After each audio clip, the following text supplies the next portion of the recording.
We discussed about substitution cipher in the previous module, and substitution replaces the plaintext alphabets to other alphabets for encryption. In this module, we will describe another building block for cryptographic ciphers, transposition cipher.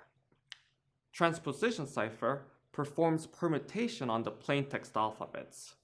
In other words, it reorders the plaintext alphabet so that their position gets shuffled, while keeping the values of each alphabet.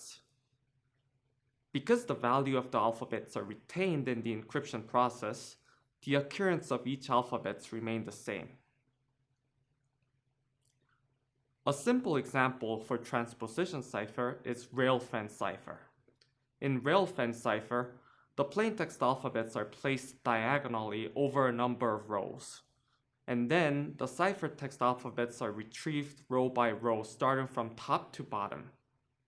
The key is the number of rows, or the number of rails. This number of rails is agreed between Alice and Bob and is given before the encryption and decryption operations. Let's look at an example using the plaintext "meet me later," and given that the key is 3 rows. The plaintext alphabets MEET, ME, LATER are placed diagonally in a zigzag manner, as is shown next to me. Then, the encryption retrieves the ciphertext alphabets row by row, from the top row to the bottom.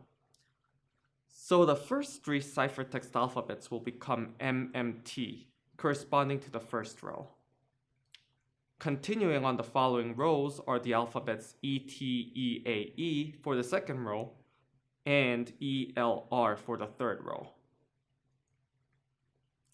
The output ciphertext concatenates the alphabets from each rows, and the ciphertext becomes MMT, ETEAE, ELR.